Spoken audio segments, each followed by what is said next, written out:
حضرت علی فرمانے لگے اپنے رب کے علاوہ کسی سے امید وابستہ نہ کرنا، اور فرمایا اگر ڈرنا ہوا نا کبھی تو اپنے گناہوں سے ڈرنا، امیدیں اپنے رب سے، اس سے مانگو، اس کے حضور بیٹھو، اس کی ذات پر تم اپنی امیدیں وابستہ کرو، وہ تمہیں نوازے گا، وہ تمہیں دے گا، اور اپنے گناہوں سے ڈرو۔ آج لوگ کس بات سے ڈر رہے ہیں؟ آج خوف کس بات کا؟ موت کا؟ کس بات کا خوف ہے آج؟ یہ سارا کچھ جو بتایا جا رہا ہے، کرایا جا رہا ہے، تو خوف کس بات کا ہے؟ اللہ کا؟ گناہوں کا؟ موت کا؟ صرف موت کا؟ اس بات سے بھاگ رہے ہو جس سے بچ ہی نہیں سکتے، اس سے۔ کاش جس دھڑلے سے لوگ موت سے ڈرتے ہیں اتنا اپنے گناہوں سے بھی ڈرتے۔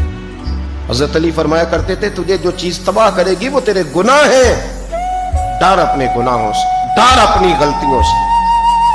اور انسان کا گناہ اسے کمزور کرتا ہے، اس کی نیکی اسے طاقتور کرتی۔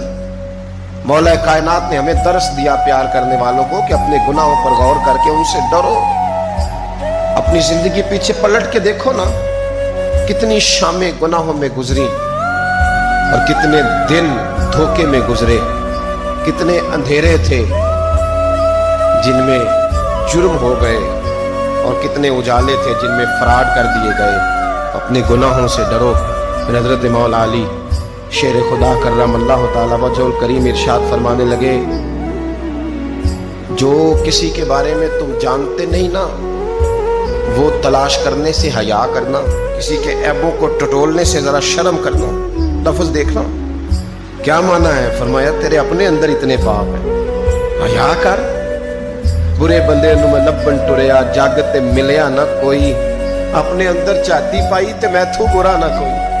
اور پھر حضرت علی فرمانے لگے جس بات کا تجھے پتہ نہ ہو، اگر تو بڑا عالم ہے تو پھر کہہ دے واللہ عالم، اللہ ہی بہتر جانتا ہے۔